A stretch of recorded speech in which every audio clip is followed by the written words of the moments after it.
what a dummy!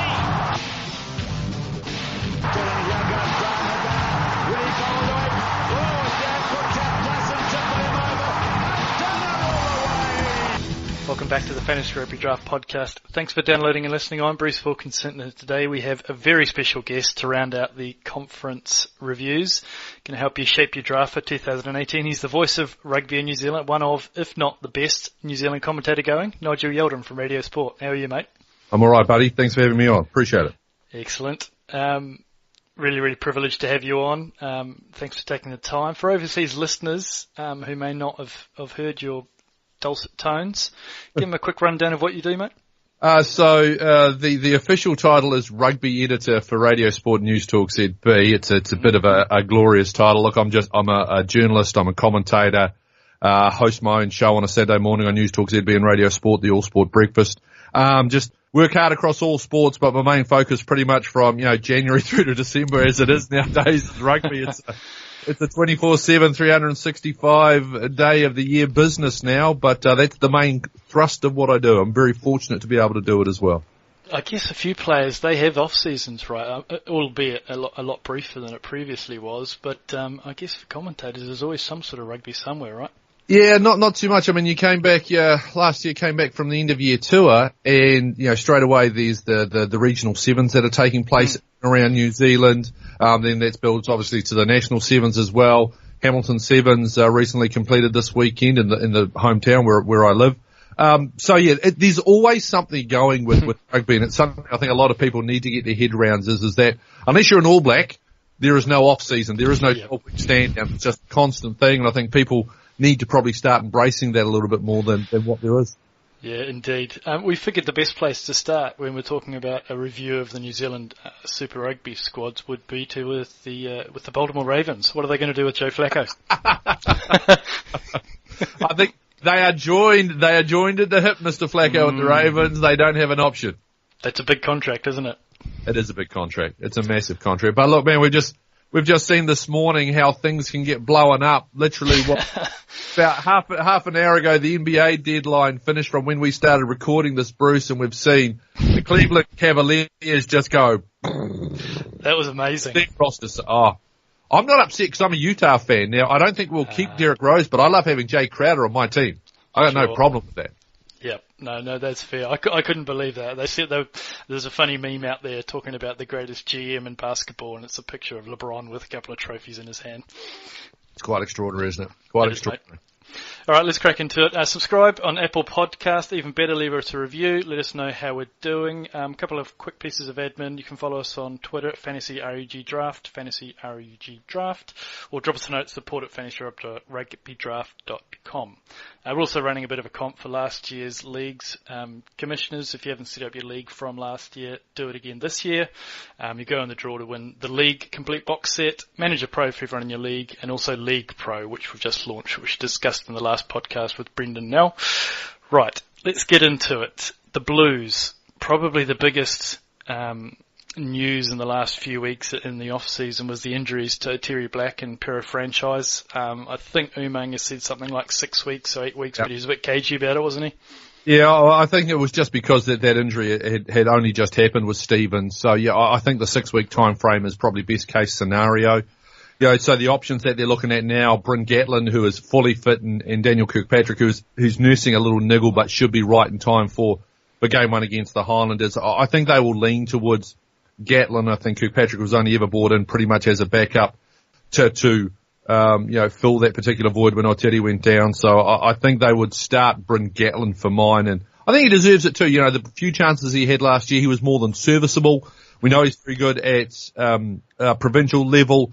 So I believe he can be a very good Super Rugby first 5'8".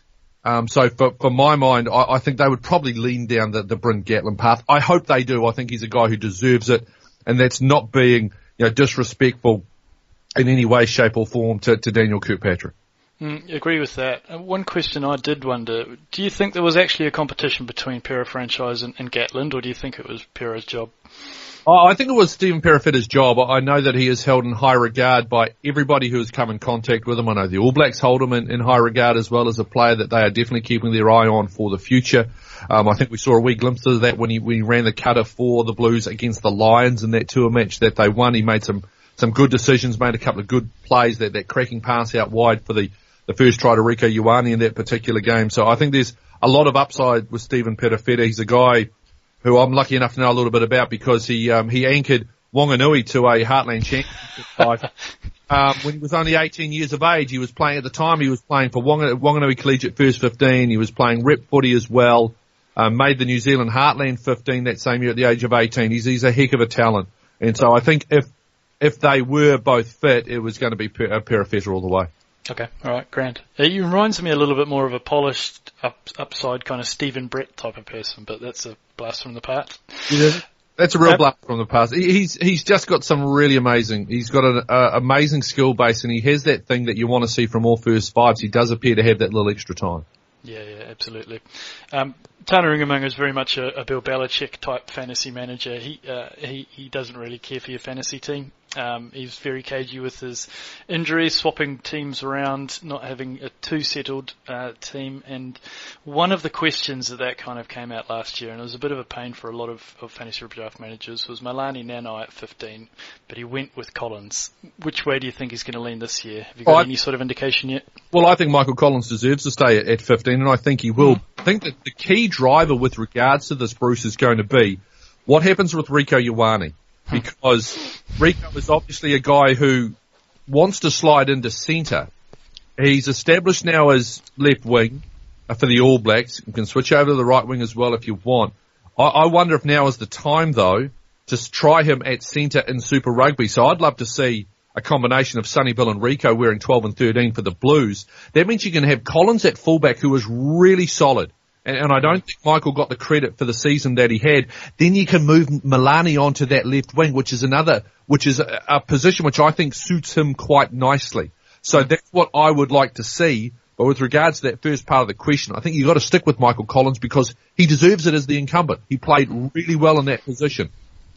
Yeah, no, that's interesting. So that was going to be my next question, was on Rieko. So is that kind of, because we read an article late last year about, we know Rieko wanted to play centre. I think he did actually play a couple of games for the Blues last season, but is that talk of him moving into centre kind of like, I want to date Jennifer Love Hewitt as well, or is it something that's going to happen? Remember the last test of the 2016 end of year tour, the finishing midfield combination was Anton Leonard-Brown at second five and Rieko and Ioane at centre. The All Blacks see him as as someone who can play at centre as well, and they know that eventually he will move in. As we saw, funnily enough, the bloke who coaches him, who started on the wing, moved into centre, ended up being second five and was world class in all three of those particular positions. So, it's not a pipe dream. He wants to play centre. I think the All Blacks want him to play centre. I think the Blues want him to play centre. And I just wonder whether now is the time to go with it. So that's going to be the key thing when fantasy managers are looking at what they're going to do there with regards to Nanai and co and the outside combination. It really is going to come down to what Tana Umaga decides to do with Rieko and Ioane. And as you've already alluded to, Bruce, Tana's going to hold that right to the last minute. You're not going to know it until he names that team for the first game against the Highlanders. Yeah, it'll be interesting to see what his actual output and points will be, because I suspect his defenders beaten in certain areas and maybe his meters goes down, but clean breaks and things like that potentially goes up as well.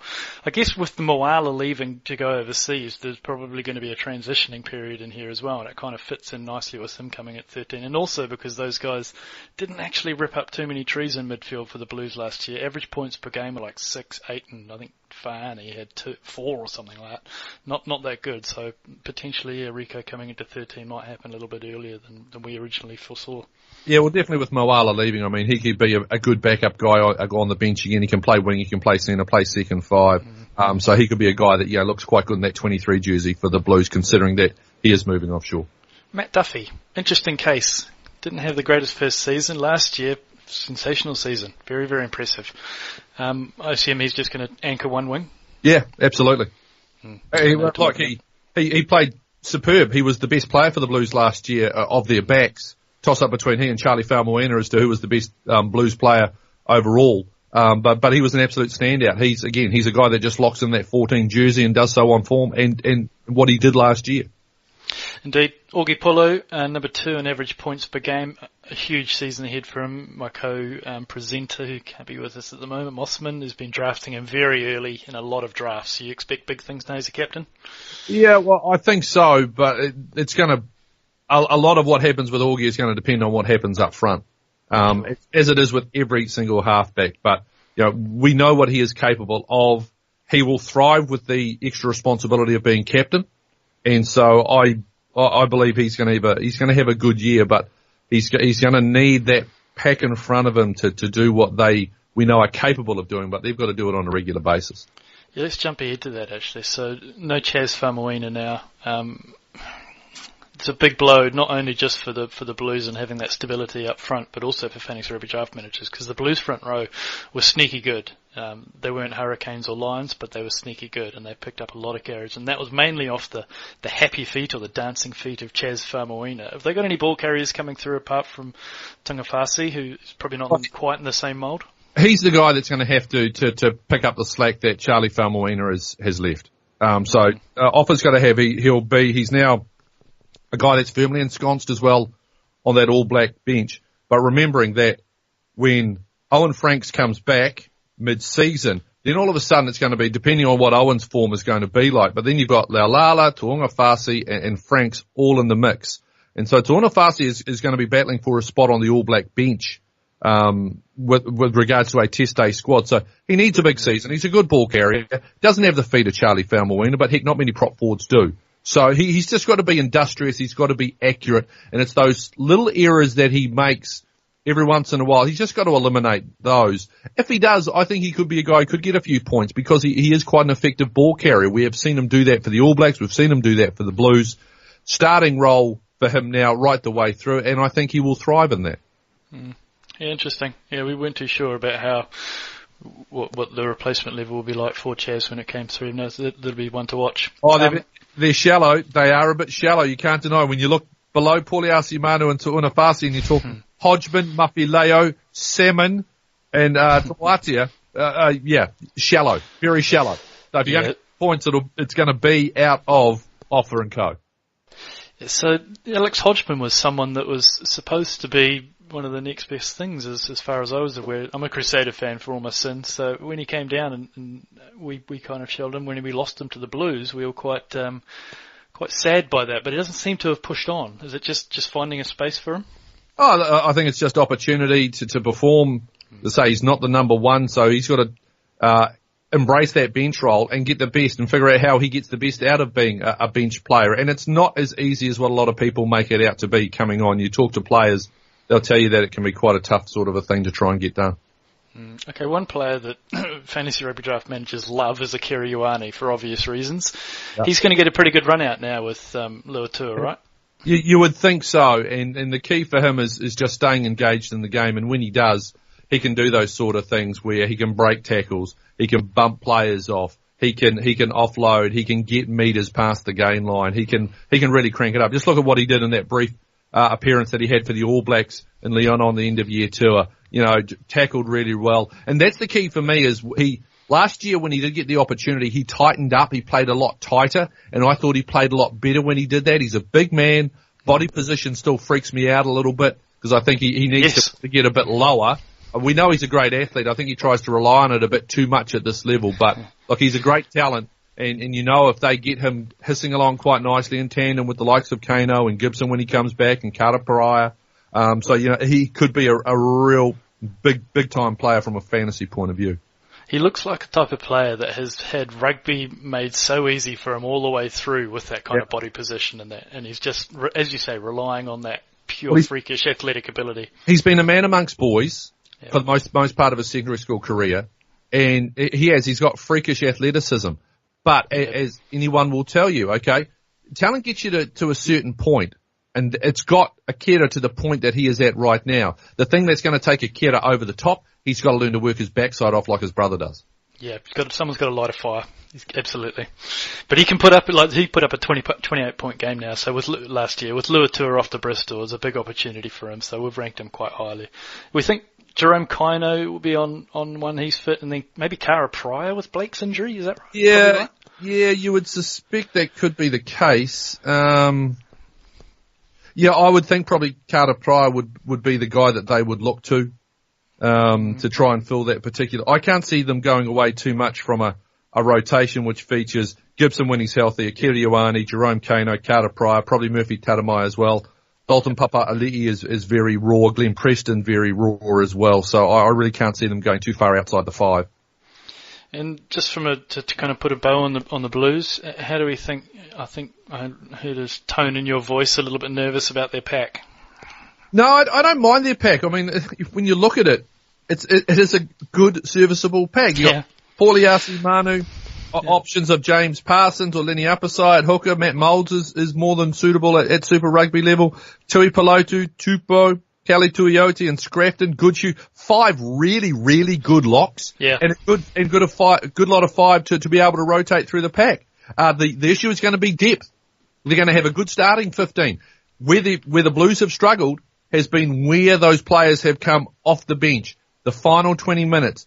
Tana's got to get some real worth out of them if they're to be competitive in Super Rugby this year. That's going to be the big question about the Blues is their starting 15 is going to be good. Can their bench come on and get them home in certain situations? Very good. Chiefs. Your beloved Chiefs, I believe. No, I don't have a Super Rugby team. I'm a neutral. I flagged used to support the Hurricanes, but I flagged that a while ago. You wouldn't be the only one. No, I got way too much stick from people who said, you commentate the Blues, you commentate the Chiefs, you're a Hurricane supporter. No, I got told I hated the Crusaders, so stuff it. I stopped supporting the Hurricanes, and can I just point out, Bruce, the year that I did was the year they won their first title. Okay, so I was the curse. I was the issue. Okay, so I got off the bandwagon and they won. But Chiefs is the one I do cover on a weekly basis. I never really understand that view. I guess people are always going to say that, but I've seen Joe Buck have a really good interview in the States about that, and he was saying that it doesn't matter who. He tried to do a bit of a bluff for a couple of years, and he changed teams, and he said, they had like half the supporters abusing him for being biased one side and the other half abusing for the other side. He said, you just can't win. Yeah, that's the thing. Win. So, I mean, I've actually just flagged it, and I've found it's made doing my job of covering Super Rugby a whole lot easier. Yeah, probably would, mate. I've only got one team now that I support, and it's my beloved Wanganui. Yeah, very nice. Love it. Chiefs. So the big probably move and the big impact for Fantasy Rugby Draft as well as DMaks at 10. So much so we've named our season after it, the decision. His average points per game is 31, which is 4 points better on average than the next best person, which is Bernard Foley. What type of role do you see? So he's going to get that 10, right? So what type of role do you think is going to be for him?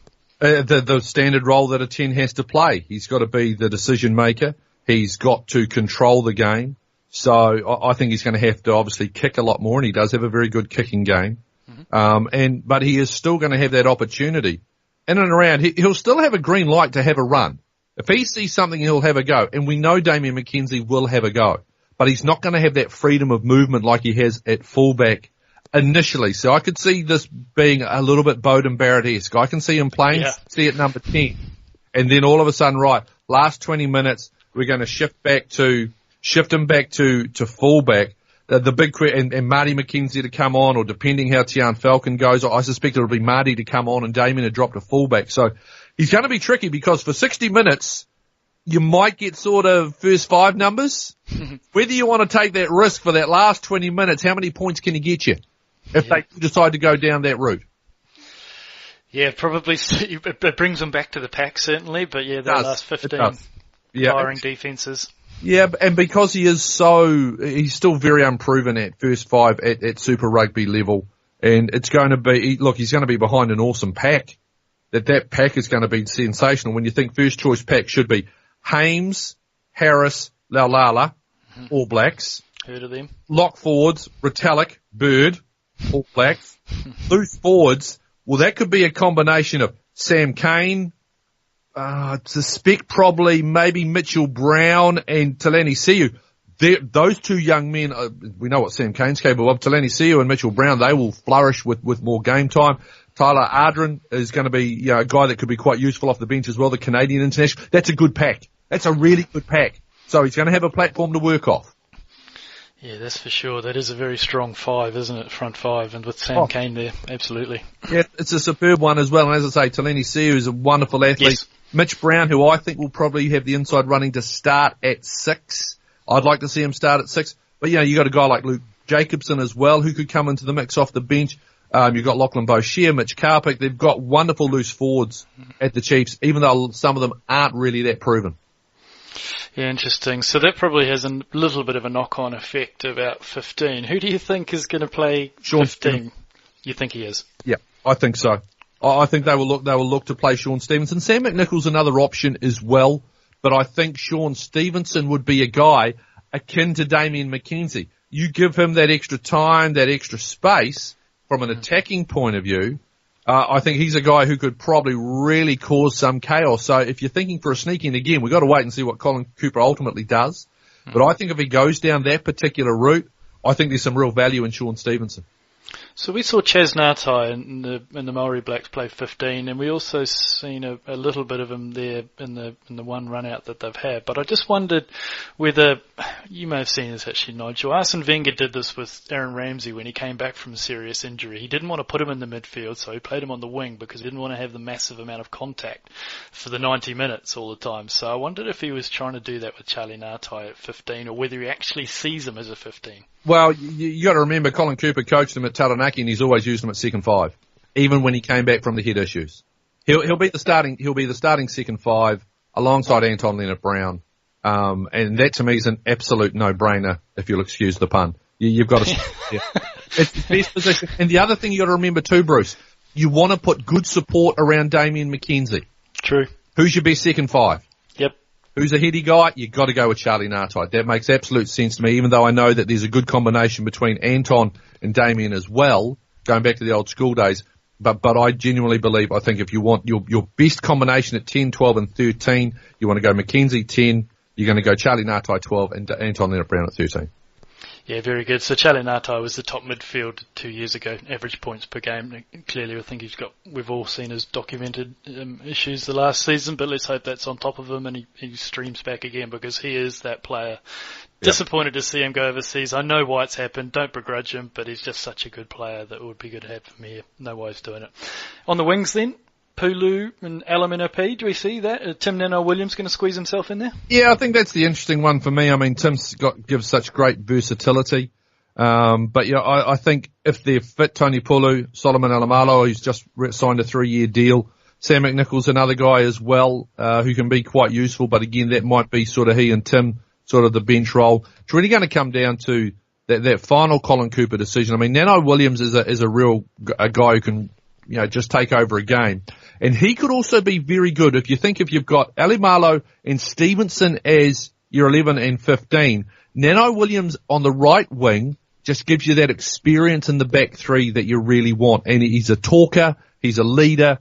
So I think that's going to be the interesting one for me. Nano-Williams v. Pulu for the 14 jersey. Yeah, Elamino was awesome. Just for Northland last year, he carved up. He played really, really well. So really excited to see him play there, especially with the likes of Shooter Stevenson, Pulu, and have that service inside him with DMaks. That's going to be fun.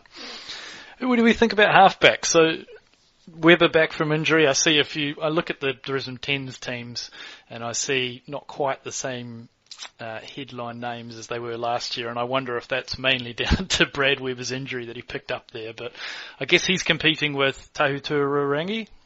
Yeah, I think you start Brad Weber. Okay. Again, I think it's that experience, and I think it's about putting, again, the best around Damian McKenzie as your 10. Brad's got the experience at halfback. He's going to be the senior guy. He's a competitive wee so-and-so. He's quick. He's fast to the breakdown, and they're going to want a clear speed. And that's the thing that Damien they are going to want to give, as we've already touched on. Pack should be good, should lay a platform. And so if you get the guy getting there quick and clearing quicker, I think he's got the quicker pass out of the 3 halfbacks the Chiefs have got. He'll be the quickest to the breakdown. I think he's the guy who starts for me. And he's also, he's got the confidence levels up. We're at a training session the training sessions the other day. He was his annoying little self. Awesome to see. Okay? And so he'll get green lights as well. He's a confident wee man, so he could go a sniping. So I think he's the guy that they want to have a look at. I would be definitely starting him.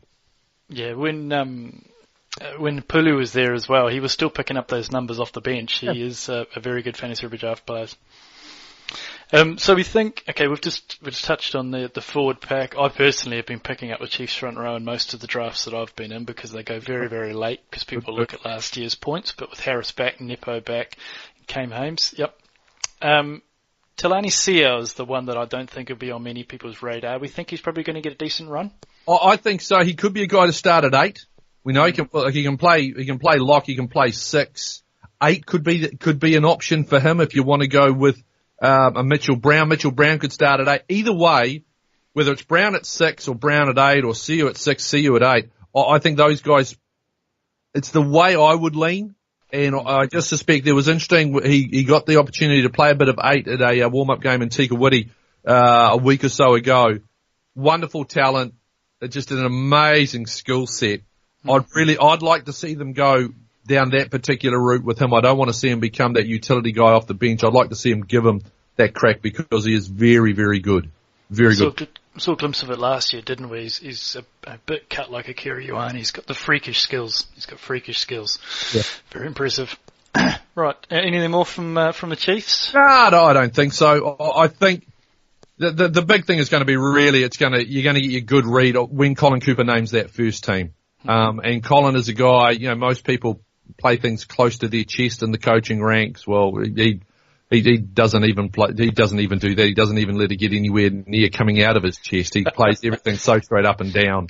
So he's going to be one we're just going to have to watch. Might get a bit of an indication when they take on the Brumbies next week in their final warm-up game over on the Gold Coast.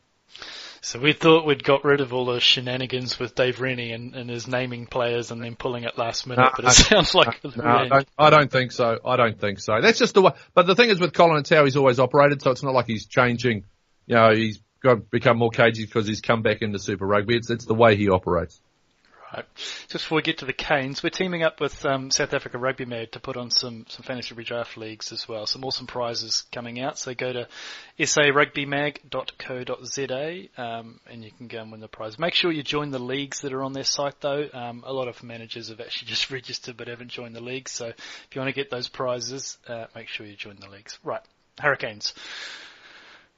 So there's been quite a bit of change due to Jordie Barrett's injury. Milner Scudder obviously has caused a bit of a shuffle as well at the back.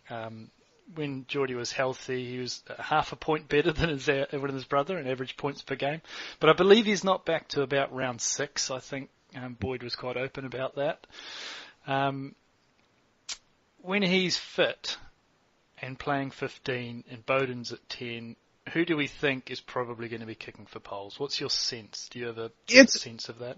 I can only really go on what happened last year, and it was Jordie for the vast majority of it. The thing I think that's going to be that I will be interested to watch with Chris Boyd is the fact that Beauden Barrett kicked really well for the All Blacks last year. He did. When you look at he had the 0 for 3 against Argentina in New Plymouth, 2 of 4 in the third test against the British and Irish Lions. That was the one. Yep. And that's the one that freaked everybody out, obviously, because of the end result. But overall, he took his test average or test percentage for goal kicking, I think was just under 71. He took it to just under 74. Yeah, it's decent. So I think it was something like a 2 or a 3% increase over one calendar year. It might have been 2% over a calendar. That's really impressive. I think overall it was like 83% for the year. That's good goal kicking. Really good goal kicking. So, I think obviously Beauden's going to kick in the first instance. When Jordie comes back, it depends. If Bodie's going well, I don't think you're going to want to take it off him. The other thing too is maybe they just want, and we hear this a bit, Jordie just to get back and play, and maybe lessen him. We're not going to give you the goal kicking duties. Maybe if there's something from 45 to 50 out, because we know he's got a right leg like an absolute cannon. Just give it a crack. Pretend you're shooting at that basketball hoop back home on the farm. Give it a nudge and see what happens. Because you know he's got the leg to be able to do it. I remember being told last year when they were warming up for that game against the Lions at Ellis Park, he apparently was smashing them over from 70. Really? Okay, in the rarefied air. So, look, it's going to be that one is going to be a really interesting one. But I think definitely Beauden Barrett in the first instance, and then it'll be how Beauden is kicking as to whether Chris Boyd decides he wants to take it off him or not. Yeah, it'll be interesting as well what they actually do in that first few game weeks, because I understand that he's tempted to put Beauden at 15 for the first few games and start Ihai West at 10. Seen any signs of that? Yeah, but they've got options, and the guy I think you got to look at is a guy like Matt Proctor who can play fullback as well as centre. I think Laumape and Proctor will be the starting centre combination. So you've then got an option. You can push Asso out to a wing. You've got Ben Lamb who can play on a wing. Wes Hurson's the one as well. He's more than capable of playing fullback until Nehi and Jordie come back. So they've got plenty of options there. I would be shocked if Chris Boyd decides to take the best first 5 in the world and play him at fullback, even for the opening part of the competition, because it just makes no sense. From a New Zealand point of view, it's going to be a lot about the 9-10 combination. True. Why would you break up the best 9-10 combination in New Zealand and Perenara and Beauden Barrett just for a few weeks? I don't think it makes sense. Garden Batship for me is still not quite there despite having a good provincial comp. Ihai West I think is a great finisher off the bench at Super Rugby level, but I think you look at a guy like a Matt Proctor and slotting him to fullback or using a Wes Hurson as fullback as an option as well. Okay, interesting. Fair play. I think that everything makes sense. Why would you break up that combination? We were surprised when we heard that was an outside chance, but as you say, can't break up a combination. Start like you want to finish. If we haven't figured it out already, Chris Boyd will do exactly what he wants to do. He's got much to worry about now, considering he's in the north. So that's right, exactly the sanctioned north. Right. Let's get into the loose forwards. I think Brad Shields and Adi Savea are probably locked in those positions. Is Blade Thompson going to get a run in there somewhere in the loose forwards? Yeah, I think he could be a guy again that's probably going to be maybe that utility guy off the bench. I mean, if you put him, he can cover lock, he can cover 6, he can cover 8, which means if you want to carry a specialist open sider on the bench as well, you're able to do that. And Sam Henwood has been great already in pre-season on the back of an outstanding Mitre 10 Cup for Counties Manukau. I think Vai Fifita has to start at 6. So it'll be a combination of Fifita, Savea and Shields. That's their best loose forward combination for mine. But again, we saw Chris Boyd use Brad Shields a lot at 6. I know Chris is, really is disappointed that Brad Shields is a guy who didn't get a look in at the All Blacks. And so, I think there could be maybe a little bit of this tension could have something to do with that as well. But I think if you want your best opportunity, Shields, Savea, Fifita, and I'm looking for Fifita on the back of having got himself established nicely in that All Blacks. I'm looking for him to have a real breakout year. And we know what a freakish athlete he can be, but I think he understands. It was a little bit like, remember when Dane Coles, everyone saying, look, you're the best hooker in the world. And then all of a sudden, Dane Coles actually started to realise, hey, actually I am the best hooker in the world. And he started to play like that. I think Vi could be very similar. A lot of people can be saying, mate, you're a freakish talent, you're world class. I just wonder if this year Vi is actually running out for Super Rugby going, you know what, actually, I am world class. And maybe that little bit of extra belief could send him over the top. And if that's the case, my lord, watch out, he'll be fun. Yeah, that's exciting. It's exciting to hear because he is listed as a lock in our game as well. So if he gets time at that 6th position, you should snap him up. That spell's going off. Yeah, big time. Yeah, very nice. I think we're all aware of Dane Coles in the front row. Do you have a sense of Riccatelli over Amua at the moment, or which way Boyd might go? That would make sense to me. I think that's probably, again, it'll be a case of what happens in that last hit out that the Hurricanes have. But, I mean, we know Amua is an amazing talent. Learns a lot, I think, on that end of year tour. Excuse me, particularly with what little time he got. We know he's great around the field. And this is where the parallels to Dane Coles. He's great around the field, great with ball in hand, needs to work on that set piece stuff. You've got to have your set piece down at Super Rugby level. I think he's probably a little bit more advanced from a scrummaging point of view than what Dane was, but he's nowhere near as good when it comes to line out throwing. I thought he was a bit ropey at times throwing for the All Blacks. We know he's a talent. We know he's a quick learner. I would still go with Riccatelli myself, but I think we're going to get, again, a real definitive steer depending what we see within the last game. Yeah, I think the one that I'm interested in, because Amura does get all the headlines, and rightfully so, I guess, but one of the players that played well again was Alex Fido. Is he going to get much of a chance now? There's a bit of an injury there, wasn't it? Was it Umanga Allen or May that got injured recently? Yeah, you think he's probably behind. So the Jeff Umanga Allen, Ben May, Reggie Goods, Toby Smith, Chris Eves. Alex, I suspect his opportunities might be limited. Okay. Because those other guys have just got the experience. I'm, interested to see Reggie Goods coming back.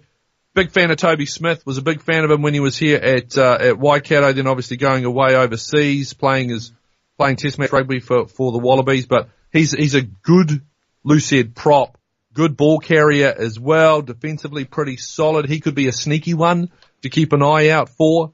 But I don't think, as you say, injuries might get him a little bit of opportunity there. But for me, I'm not sure how much we will see of Alex Fidow, but we know he's one for the future. Yeah, absolutely. I skipped over the backs as well, but I'm going to go with the premise that the starting Hurricanes, when they're all fit, is TJ, Beauden, Lamapi, Proctor, Arso, Severe, and Barrett. Any reason to think otherwise? Well, you got to look back to the form of Wes Hurson for them last year. Yep. You've got to look at him as a right wing option. And defensively, look, Vince was great last year, but defensively he has got some frailties. Wes, to me, is a more complete player. Vince could be an interesting one because Proctor is a great centre. I'd like to see him play there more. And again, it comes back to that Jordie Barrett situation. But I don't think you can go wrong with either because Arso scored tries left, right, and centre. Wes Hurson so complete in all aspects of his game. I suspect he wouldn't be a bad point scorer as well. So. Yeah, Hurson, yes, absolutely, he was last season, and he got that position over Severe for a number of weeks there as well, so I guess we'll have to keep a watching brief on that. Yeah, Julian, though, is looking an outstanding nick. Is he? Fizzing as well. Fizzing as well. Excellent, good to hear, that's certainly good news. Let's go into the Saders then. I think we heard from Razor recently that he said that maybe mid-April for a lot of the All Blacks. They're looking at Dag and Reid, Franks, Moody. And all of them, they're targeting them to be back for April the 21st, which is the game in Christchurch against the Sunwolves. Interesting game. I guess you get 10 minutes off the bench or something like that for those at the end because it's the Sunwolves. But yeah, okay. So comes off the back of a bye, Bruce, as well. But basically, rule those guys out for the first 9 weeks of the comp. And who do we think is going to get? So I guess when they were fit, we're probably looking at a back three of Havili, Dag, and Tamanavalu. But I guess Tamanavalu probably is going to switch to right wing now. Who will take that left wing? Is it Bridge, Makalai, Inu too early? Well, that's the thing. Masalai, when he was playing, Matalai, I should say, was very good. Mataele is probably the guy who's earned the first crack at it. Don't sleep on Braden Ennor. Had a wonderful NPC campaign. The other guy as well, George Bridge. George Bridge did nothing wrong either. So options are plenty there for me. But Havili is your anchor at fullback for mine. I think Seta deserves either left or right wing. I would probably play him right wing and use George Bridge as my left. I think that's what they'll do too. Then you've got your other options as well, your Ennor, your Matalai, your Mataele as well. Yeah, Razor is one though that he doesn't mind if you're good enough, you're young enough, you're old enough. Yeah. He puts them in. He's got no claim about that. George Bridge captaining the Crusaders though at the 10. I did see that. The global team. So that shows you again the respect that he must have in the eyes of Scott Robertson. Yeah, very true. No, he played well, George Bridge. He won a lot of championships for a lot of fantasy rugby draft managers last year, especially when he was in South Africa. He almost single-handedly won those games. I guess the back line is pretty straightforward of Havili, Goodhue, Crotty, Seta, Moanga. Who's the halfback going to be leaning towards? Are they leaning towards Drummond or Brynhall? I would go Mitch Drummond myself. I think he, again, just the speed to the breakdown, the speed of delivery. I like the idea of Mitch Drummond being that guy that goes for the first 60 and then Bryn being the closer. I do like the way that works, that would work out. Probably as well, I mean, there's an option there to do a little bit of a rotation as well if Scott Robinson wants to, but I think this is a big year coming up for Mitch Drummond. Yeah, exciting. No Reid, no Sanders as well, which was quite a big blow. That was one that was kind of buried in a lot of the Kieran Reid news. But big chance for Pete Samo. His points per game is a little bit misleading because he had a lot of sub-appearances last year. But Pete Samo will get that starting 8 spot, won't he? Yeah, you would think so. I'm just going to throw a name at you, though, just to keep an eyeball on, just in case Scott Robinson goes left field. And let's be honest, that's what Scott does very well. He does left field. Mitchell Dunshay. Yeah. Okay. Just keep an eye on that one there. That could be the bolter. Okay. Lock, right? Lincoln. Well, no, but he can also play 8 as well. Yeah, all right. Okay. Interesting. Very interesting. Started at 8 against the British and Irish Lions for the Provincial Barbarians, and was quite colossal. Just writing that down now because I've got a draft tomorrow morning. Just chuck that one into the mix. Just keep it there. It could be one just to keep an eyeball on. Just if Razor decides to sort of shake things up a little bit, but they've got great options. Look, yeah, Samu and Taufua and company like that. You know, it's very, very good loose forwards. And likewise, when you look at their front row, okay, you're not going to get Franks and Moody back until that round 9 clash, round 10 clash against the Sunwolves. So what's your starting front row going to be? Probably Wyatt Crockett, Cody Taylor, and Michael Alatoa. And on the bench, you're going to bring Tim Perry, who's now an All Black as well, and Ollie Jaeger, who just keeps getting better too. So, you know, they've got a little bit of depth there. If there was another injury, though, to a starting prop forward, that would be interesting to me. Tim Perry, good mid-Canterbury man. Waikato River boy. Good to see him get up last year. Love to see son of an All Black as well, another Heartland legend as well, and Father Grant. That's right, absolutely. No, we used to break feed on his farm. We used to put the sheep over there on his.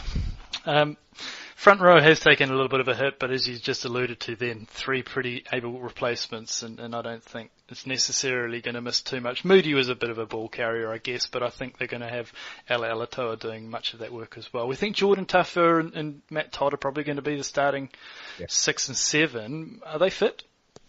To my knowledge, yeah, they are. My understanding they were. I haven't heard any information out of Camp Crusaders to the contrary for that there. Yeah, I think so too. All right, anything more from the Crusaders? Strong year for them. Aside from the fact that they're really good, even with those 4 players that you mentioned out, there's still going to be there's going to be people are going to look at them and go, okay, without those 4 big names, we might be able to get to them early. I think they're going to have to go in with full respect because we know what Crockett can do. Taylor's great. Alatoa is a very talented loose head prop as well. You know they're going to be strong in the locking sense as well. And their loose forwards have always delivered. So, you know, anyone thinking, we can go down and beat up on that Crusaders pack because there's no Reed, no Franks, no Moody, I think they're going to get a heck of a shock when they get down there to AMI. It'd be interesting to see Ronan O'Gara's input as well. See what role he takes. I think that's going to be quite fascinating. By the sounds of it, he's absolutely loving it, and I know Richie Mo'unga is already just relishing the opportunity to work with Ronan, so that will be an interesting one. There's a couple of fly halves down there, and Brad Moore doing some good work down there as well. Yeah. Good high school old boy. Yeah, all right. Indeed. Landers, right. Bender, looks like he's primed, wants to play every game. Does he? What? My Lord. As excited as Ben Smith has ever been. Right. I think this is I'm fascinated to see how he goes. He just looks to have benefited so much from that time off. It was like when Richie had his little break. He came back and he looked about 3 years younger because he didn't have the constant nicks and scratches on his face and the little scabs sort of repairing or the stitches healing up. And so he just automatically looked younger. When I saw Ben Smith the other day, that's what I thought. He just looked so refreshed. No marks on the face, just looks like $1 million, clearly fit and ready to go. And I suspect he'd be a guy, if I was doing a fantasy draft, he'd be a guy I'd be very keen to draft first. He'd be my number 1 pick. Wow. I can see him being mammoth. Really? I love it. Yeah. Great, cool.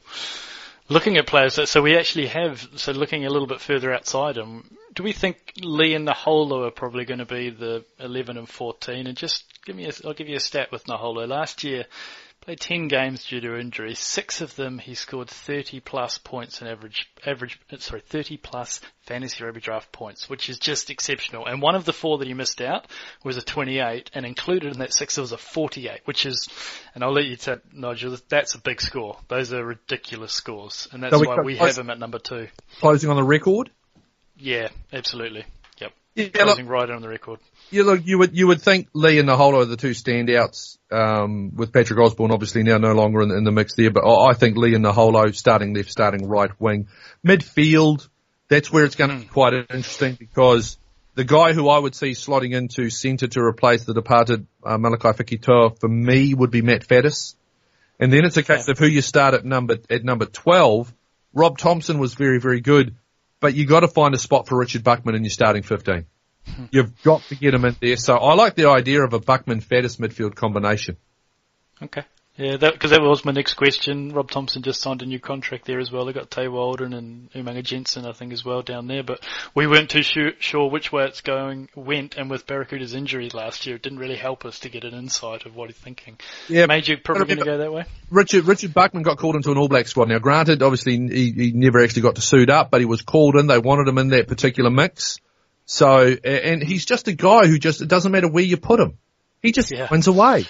And he's the kind of guy who I think his combination, you go back to that championship year, his combination at 10 and 12 with Lema Sopawanga, I thought was really quite significant. Old man strong, as Joe Wheeler likes to point out. So I really like the idea of starting Buckman at second 5'8" alongside Matt Faddis. But you got the option as well. You could put Buckman at centre with Rob Thompson at 12. So Aaron Major, who wasn't a bad midfield back himself, by the way, Bruce, if we can point that out. He's got good schoolage as well. Yeah, big decision to make with that regard. Yeah, very interesting. No, I wondered, as we were talking through it, I was wondering the influence that Mage might have and whether, because he was a little bit more of a ball player in 12 as well, that maybe he does lean towards Barracuda as opposed to a bit more abrasive Rob Thompson type player. Yeah, it'll be interesting to see. But options are plenty depending on what they want to do. Lima and Nugget 9 and 10, I don't think we need to really discuss too much about that. But what about the loose forwards? This is fascinating to me. Absolutely fascinating to me. Okay, so Luke Whitelock should start at 8. Liam Squire starts at 6. Who starts as your open side flanker? You've got an option of Dylan Hunt, who was really good, James Lynchies, who was really good, both of them on the All Blacks radar, and then you can also play Elliot Dixon there depending how he's come back from his injury. Dan Pryor in the mix too, but I think it's just a battle for who wears the 7 because Luke Whitelock was just outstanding. Liam Squire just keeps getting better and better. So for me, it comes down to who you start at 7, and that for me, we're not going to know until Aaron makes that final call again for that game. But see, I like Dylan Hunt. I think the way he plays just non-stop go, but I like Lynchies as well. So I think either way, I don't think you can go wrong. But no, the problem I agree with you. I wondered whether. Did I see that James Lynchy was in a senior leadership team down in the Highlanders? Was he part of that? Yep. I wondered if that may be some sort of indication, but it's harsh on Dylan Hunt because he was super last year. He was really good when asked on. And that's the thing again, you've got some serious depth because Dan Pryor's no mug either. Yeah, that's true. That's a great point. So I think all of that is to highlight that you're probably not going to draft any one of those guys, and you have to pick up it where you can. Yeah. They'll put out points, but you just need to look at team sheets. Yeah, it's going to be a niggly one. How will the front row fare this year? When we've got Coltman in there, they bought Lomax as well, which is a pretty impressive signing. I believe the NZRU a little bit to do with that. But how do you think the front row is going to fare this year? Yeah, you look at them and it's quite young. You know, Tokalahi's still quite young on the tight head side. Lomax young on the tight head side. He'll develop nicely. Leonard Brown was very solid last year. I thought Aki Sayuli really developed nicely for the Highlanders on that loose head side. So I think they've got 4 props that can do the job. And then you got, I think their hooking stocks are great. You got Ash Dixon, Greg Pleasance-Tate and Liam Coltman coming back from injury. So, I think front row, people look and go, we can probably give them a nudge. Well, I don't think they can. Good scrummaging lock forwards behind them and Ainley and Franklin. Hemipo's probably going to get a bit more of a crack too. Putty Parkinson's a player I really like. So, I think that front row, people will do what they normally tend to do, underestimate the Highlanders tight 5 and leave Forsyth Bar with the egg all over their face. Indeed. I like it. Right, is there any more from any of the franchises before we tie it up? No, look, I think it's going to be an interesting year. I think it's really going to be a lot. I think the teams that are going to go well will be driven by the 9-10 combination, and that's where the fascination is when you look at the Blues with you're probably looking at a 9-10 of Pulu and Gatlin from week 1, unproven. Chiefs will be looking at probably Webber and McKenzie, unproven as a combination. Then you go down to Perenara and Barrett, proven, championship winners. You go down to the Crusaders, probably Drummond and Moanga, championship winners. Go to the Highlanders, Smith, Sopawanga, championship winners. So I think that for me is going to be quite interesting. The 9-10 play out of the Blues and Chiefs I think is going to dictate a lot of how they go this year. But I tell you what, you just look, there's great value There's going to be a couple of sleepers floating around for sure, but man, how you find them with the way pre-season flows and with the fact that we're about to play a tournament that has absolutely no relevance to it in the teams, really hard to get a good gauge. So, if you, my suggestion would be do your draft after the final lot of trial games, but I don't think it works like that, does it, Bruiser? Well, I'll tell you what, Sanzar in all its wisdom has put a blockbuster game of 2:00 in the morning on Sunday morning of the Lions in South Africa to start the tournament, which is always an odd way to do it. Those two games have screwed up a lot of people's plans because those are the same weekends of those preseason games. Really? People are drafting South African players? Why? Sorry, only kidding. Sorry, my South African friends. I would have Malcolm Marx every day of the week and twice on a Saturday night when they're playing at Ellis Park. Wow, ain't that for sure. No, thanks for taking the time, Nigel. No, much appreciated. We got a lot out of this. Managers have been screaming out for any kind of morsels for the New Zealand rugby franchises, so absolutely wonderful. Thanks. Not a problem. Appreciate it, Bruce. Really appreciate all the support as well that you show my way. It's very much appreciated. Look forward to yelling some rugby matches at people on Radio Sport this year. Cannot wait.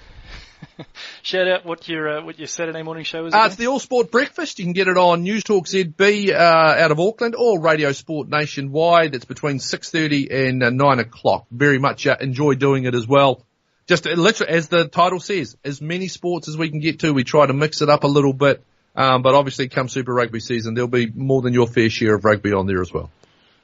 Wonderful. You certainly have at least one listener in this household. A quick reminder how to contact us. You can follow us on Twitter at Fantasy Rug Draft. That's Fantasy REG Draft, or drop us a note on support@fantasyrugbydraft.com. Thanks for downloading and listening. I'm Bruce Wilkinson, LTO Repeater. What a bust here by Christian Cullen. Plenty of support, and what a dummy!